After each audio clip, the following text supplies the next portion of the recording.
What up, y'all? This is your boy, Mr. Dantown Ray Mello, and you're listening to the Entertainment Report on iHeartRadio, live from Dubai for Tuesday, October 6, 2015, delivering some major stories and trends going on in the world of entertainment and beyond. You can follow the show on Facebook, Twitter, or Instagram. Facebook.com/The Entertainment Report with Ray Mello, that's RAYMELO, or on Twitter at The Enter Report, or on Twitter at The Entertainment Report. You can listen to the show anytime you want on iHeartRadio. Just go to iHeart.com or your iHeart phone app, search for The Entertainment Report, and it'll take you to the page.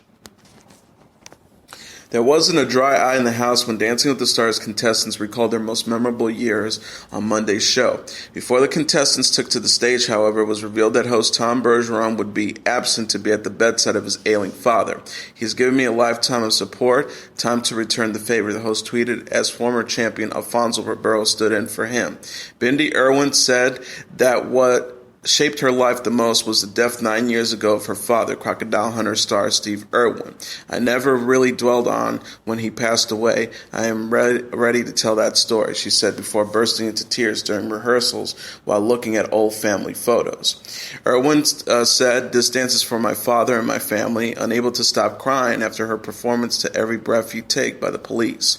Hero and Army National Guardsman Alex Gartelos detailed his experience when he stopped a gunman on a Paris-bound train from Amsterdam last August. On Monday, it was revealed that he was touched by the tragedy once again, as Skartelos is enrolled at Umpqua Community College in Oregon, where 9 people were killed Thursday.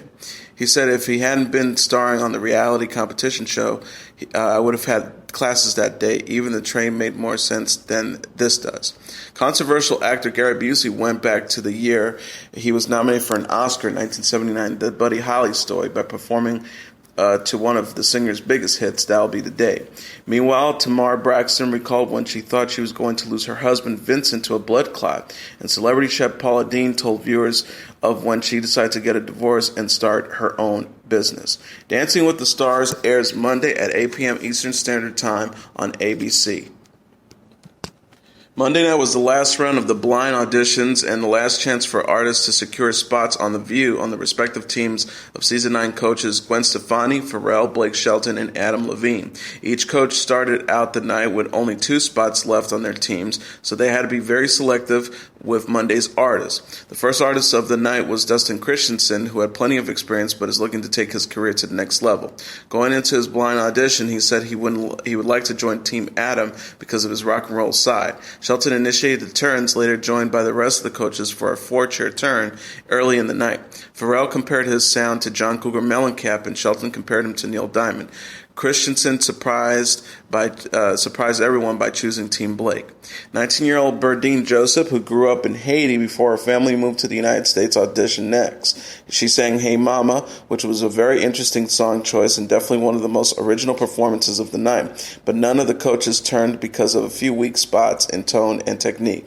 The next artist, Dustin Monk, is a true believer in the blind auditions process because he feels that his voice doesn't fit his look. He sang "Bright Lights" by Gary Clark Jr. and Levine turned. He almost got away with landing Monk without a fight, but then Levine's voice rival Shelton turned to give some competition. His voice is undeniably a better fit for Team Adam, and he must agree because Monk picked Levine. Chase Kirby, who worked in the candy store owned by his mother, sang "The Scientist" by Coldplay next. He had a gorgeous falsetto that caught the ears of Stefani, who was the only coach who turned, making Kirby a new addition to Team Gwen. Up next was Dawson Daughtery, sang "Promises" by Ariana Grande, and he admitted it was a risky song choice. The coaches enjoyed his creative take, but they did not hear something that made any of them want to turn. 16-year-old Shelby Brown tried to land one of the remaining 5 spots next. She sang "Stars" by Grace Potter and the Nocturnals and incorporated some of her country style into it. The second she hit the powerful note in the chorus, all the coaches turned simultaneously. Once again, Levine, Stefani, and Pharrell found themselves fighting to convince a country artist to pick them over Shelton. In a rare turn of events, it worked, and Brown chose Team Adam. Hopefully, he won't forget it once the battles come around. Shelton says, "I think I'm numb from the shock of Shelby picking Adam. Team Adam was complete." Amy Vatchel is auditioned next. Growing up, her father was in a Grateful Dead cover band, and she wanted to be just like him, so she started singing. For her audition, she sang Dream a Little Dream of Me. It was a stripped-down and gorgeous performance, and Shelton, Stefani, and Pharrell all turned. It would have been a four-chair turn if Levine had still been in the game. Vatchel joined Team Pharrell. Country and rock artist Blaine Mitchell sang Drops of Jupiter by Train, and Shelton turned first. Then Stefani joined, and it looked she sort of just wanted to get on it to try and win a country artist over Shelton. She did not succeed, and Mitchell chose Team Blake, finalizing Shelton's team for the season. Next, country singer Summer Chappelle sang Strawberry Wine, and both Stefani and Pharrell turned to her. She joined Team Gwen, so Stefani finally got her country artist. Team Gwen was officially no. Now it was just up to Pharrell to finish off his team. Carol Burns gave it all for the very last spot on season 9. She sang 1,000 Years by Christina Perri, and Levine desperately wanted to push his button but couldn't because of his full team. She sounded amazing. Pharrell messed up by not turning. I'm going to go back and cry, Stefani said, also wishing she could have turned for Burns, but all the coaches urged her to come back. Pharrell passed on a few artists before finally finding the one he was waiting for. Sydney Rames sang Photograph by Ed Sheeran. She got Pharrell's attention, and she turned to make her the final addition to his team. The season 9 teams are officially all set, and it's time for the coaches to start preparing their artists for the battle round. Tuesday night, The Voice will recap the blind auditions and revisit some of the highlights from this early stage of the competition. The battle round begins next week. Simon Cowell apologized to fans for his outburst on Sunday's episode of The X Factor UK.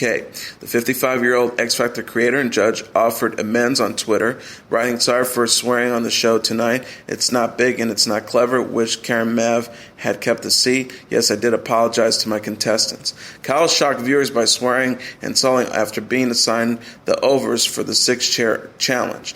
The over 25 contestants were crestfallen as their new mentor demanded of the host, "Are you winding me up? Are you sure this is the right paper in there?"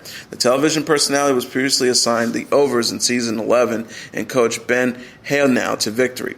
Rita Ora will mentor the girls in season 12 with Nick Grissom to lead the boys and Cheryl Fernandez Versini to coach the groups. Cowell is best known for his blunt and brusque critiques, but is considered an adept talent scout. He has appeared as a judge on and executive producer of reality competitions, famously including American Idol and America's Got Talent, in addition to the X Factor. An intimate interview between producer Lee Daniels and Oscar winner Nicole Kidman revealed that the latter star may appear on a future episode of Empire. Talking over the phone in a conversation published in Interview magazine this week, Daniels, who worked with the Australian actress for The Paperboy in 2012, expressed his admiration for Kidman, saying, "Of course, I want you on my set." Kidman replied by saying, "You promised me I would be there one day," later saying it would depend on the amount of time she would be given to dedicate herself to the role. The actress is currently working in London's West End in Photograph 51, a theater production about female scientist Rosalind Franklin. She said, "Something like doing Empire is more to do with whether I can devote the amount of time I need to," recounting how she instead jumped into a role in Paperboy. "I can't pop in and pop out. I wouldn't get there emotionally." Daniels drenched his friend in compliments and explained why he's in love with Kidman. He says, "Here's the thing. When you find a rare breed like yourself, like Teresa P. Henson, like Halle Berry, you don't play around. You take this craft very seriously.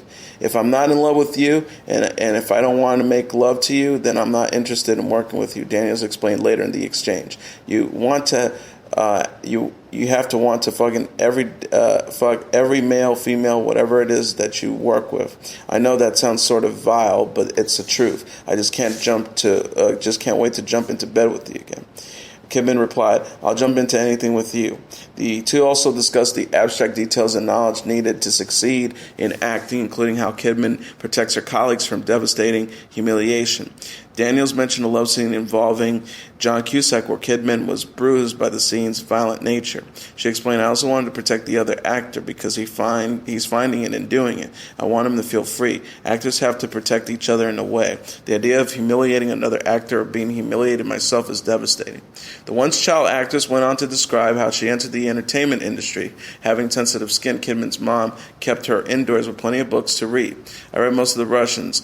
Dostoevsky, Tolstoy.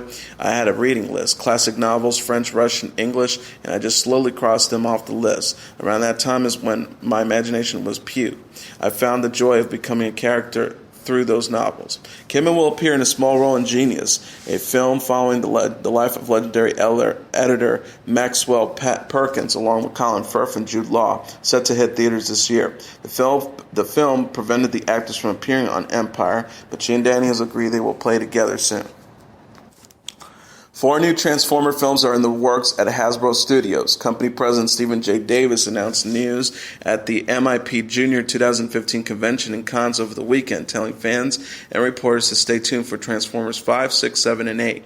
He said, "We just finished an incredible experience. We decided we wanted to plot it out the next 10 years of the Transformers franchise. So we got together in the room over a 3-month period of time. Now the most creative people I've ever worked with shepherded by Akivia Goldsman. Goldsman is known for writing such movies as Batman Forever, A Beautiful Mind, and I Am Legend. Michael Bay, who directed and executive produced the first 4 films in the franchise, is also collaborating with Hasbro Studios and Paramount Pictures on the sequel.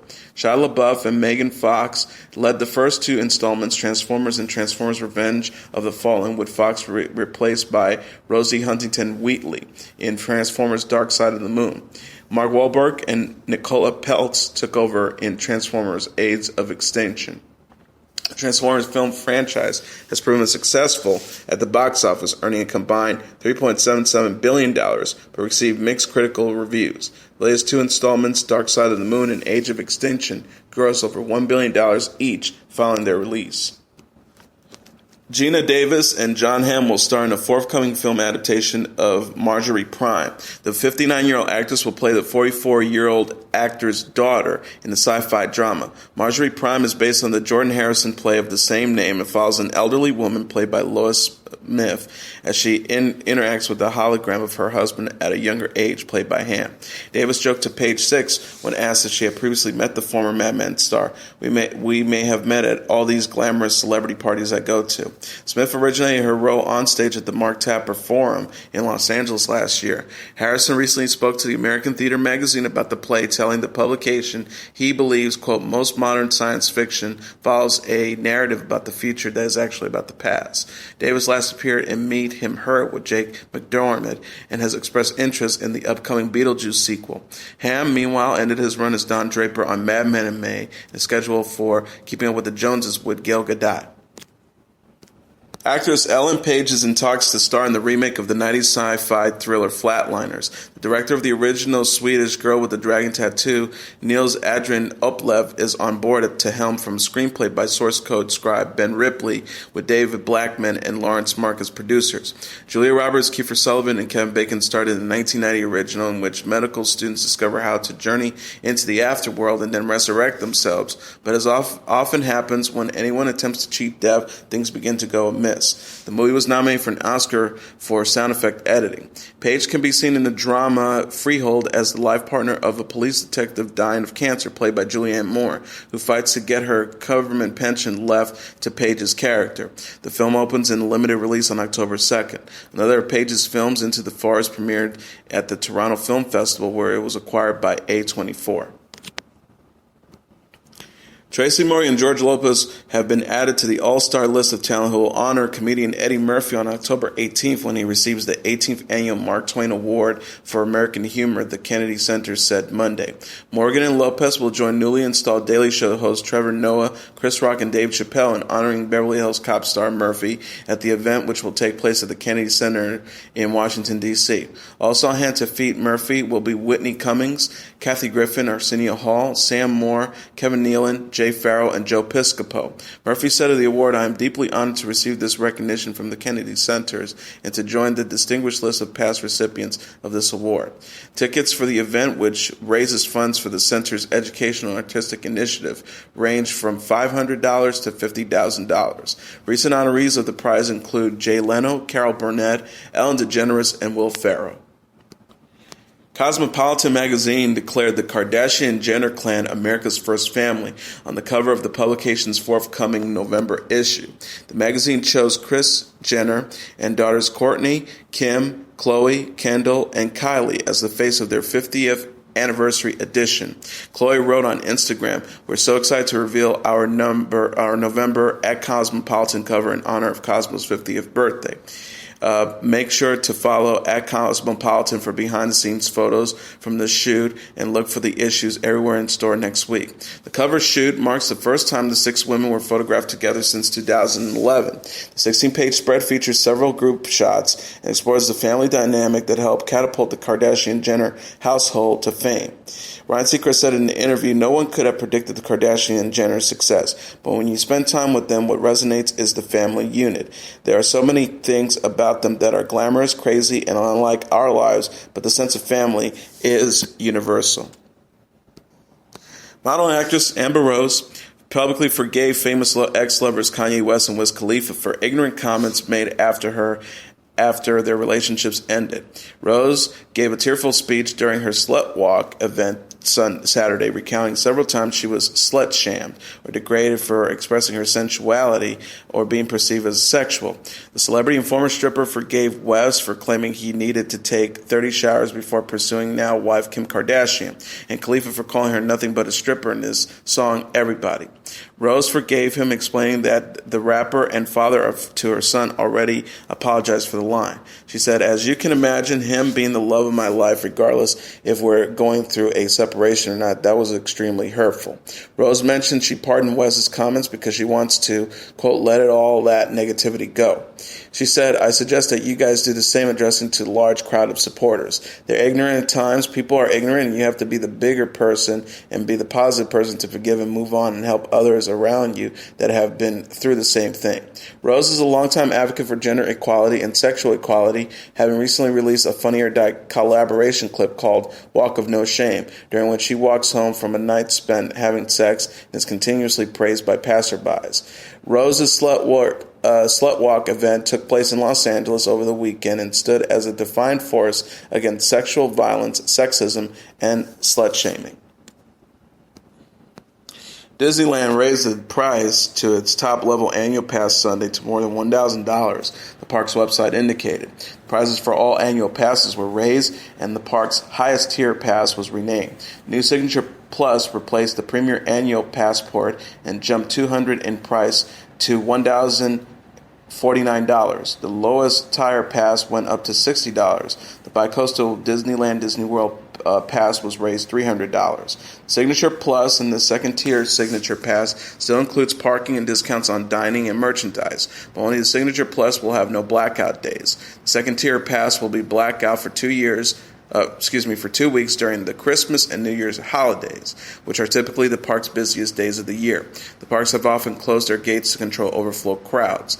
The Disney Signature Platinum Plus Pass covers all Disney World parks, has no blackouts, and is $829. Disney spokeswoman Susie Brown said, "In addition to our continued investment in the guest experience and the expansion of our parks, our new selection of annual passes will help us manage strong demands and continue to deliver a world-class experience, while providing more choices for guests to select the pass that best meets their needs." Disneyland has enjoyed record attendance in recent years and plans to begin construction on a new 14-acre Star Wars land January 10th. At the same time, large crowds have made for longer wait times on rides and in dining areas and has hurt the overall visitor experience. But the new price increase specifically targets annual pass holders, some of the Disney park's most dedicated visitors, who are estimated to be around 1 million people. Actress Brooklyn Decker and her husband, tennis star Andrew Roderick, have reportedly welcomed their first child together. People reported the baby, whose sex is being kept secret by the two, was born September 30th. The Grace and Frankie star chronicled her experience on Instagram, sharing several snapshots of her baby bump alongside other posts. A most recent pregnancy photo, shot 2 weeks ago, featured the actress sporting a flannel jacket she described as "my kind of party." The actress married tennis star Roderick in 2009 and announced her pregnancy officially this past May. The 28-year-old mom shared a photo of her baby bump at the time, writing, "So this happens. Hashtag the three of us." Katharina White, the on and off again girlfriend of actor Jim Carrey, who died in a suspected suicide last week, was married to another man at the time of her death, The Hollywood Reporter has learned. According to an official with the LA County Medical Examiner Office, White's body will be released to her husband for repatriation to her native Ireland. The medical examiner's office said she had a husband. We had a husband as next of kin. We're not releasing any more information on next of kin, but we do have her as married. The news was confirmed by a second well-placed source close to Carrie, who said that White was indeed married but separated from her husband and was planning on filing divorce proceedings sometime in December. Popular teen YouTube star Caleb Logan Bratolet has died of natural causes, the family confirmed. He was only 13 years old. According to Bratolet's immediate family, the athletic big brother to sisters Annie, 10, and Haley, 7, died suddenly on the evening of October 1st. His family announced Bratolet's passing the following day on Instagram and posted Caleb's final video, taped the day before his death, over the weekend on YouTube.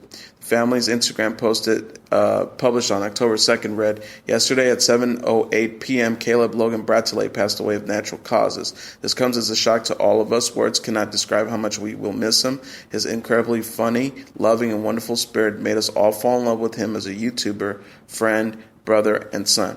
Bratolet's representative at Walt Disney-run digital media company Maker Studios also posted a message expressing their sadness over the boy's death. The company wrote, "We are heartbroken at the tragic loss of Caleb from Bratolet, a beloved member of the Maker family. Our love, support, thoughts, and prayers are with the Bratolet family." The family asked fans to be patient as they mourn Bratolet's death, who was nicknamed Baked Potato.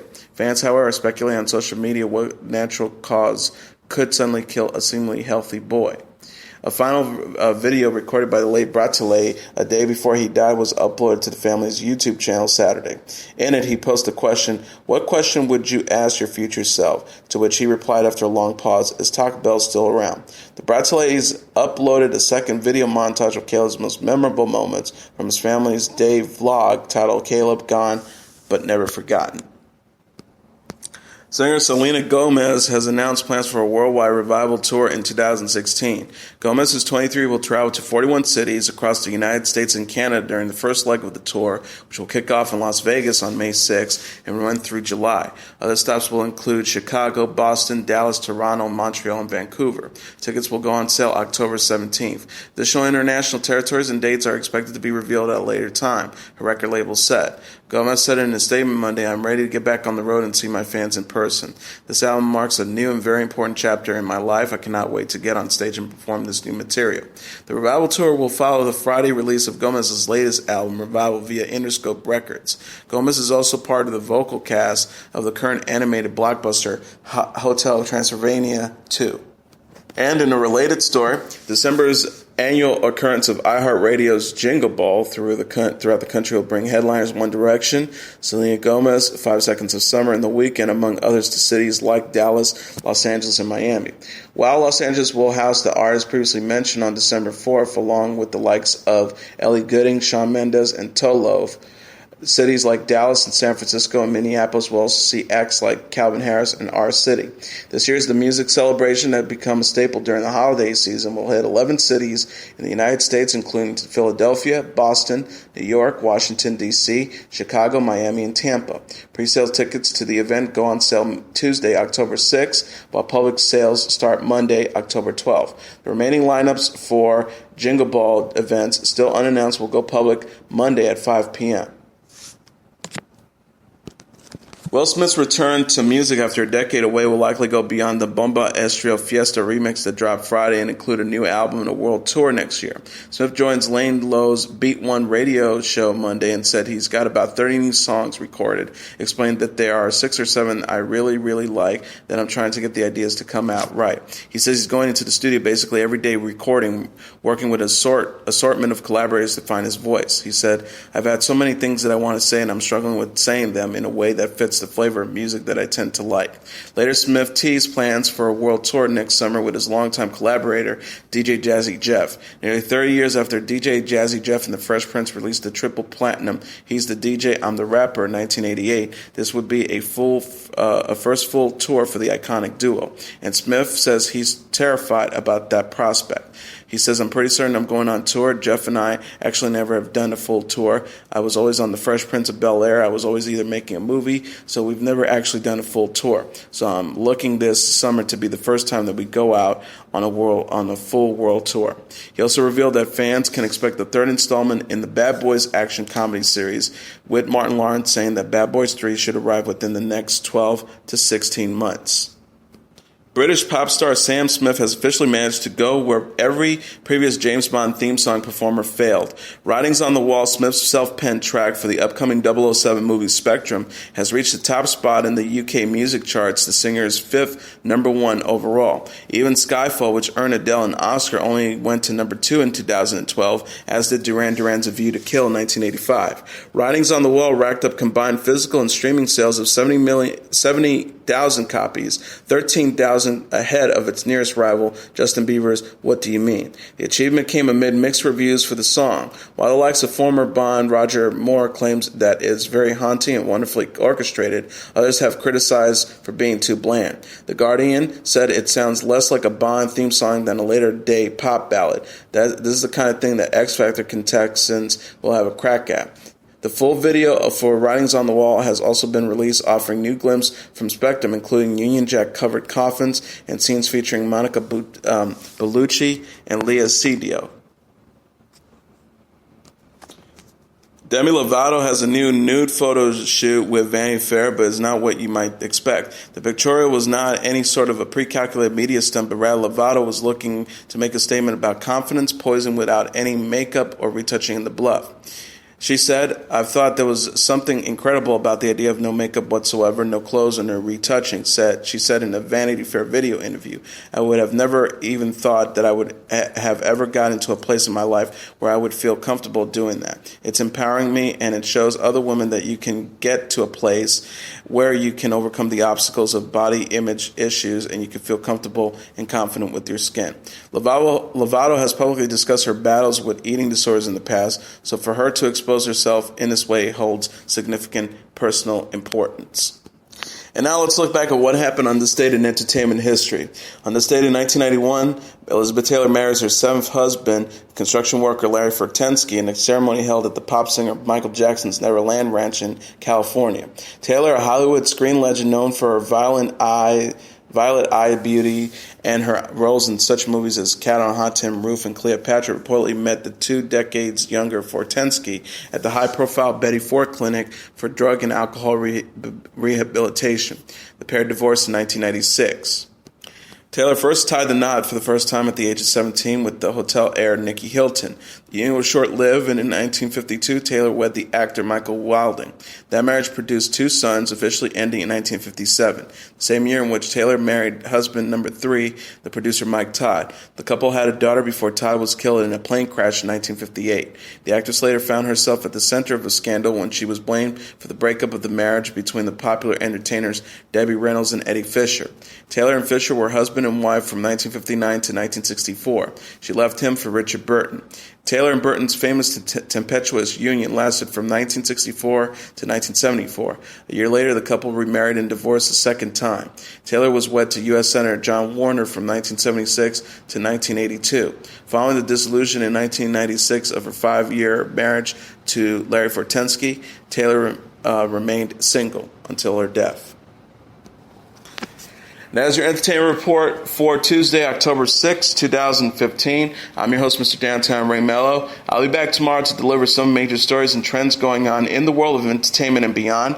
You can follow the show on Facebook, Twitter, or Instagram. Facebook.com/The Entertainment Report with Ray Mello. That's RayMelo. On Twitter at The Enter Report, or on Instagram at The Entertainment Report. You can listen to the show anytime you want on iHeartRadio. Just go to iHeart.com or your iHeart phone app, search for The Entertainment Report, and it'll take you to the page. Good night, and God bless you all.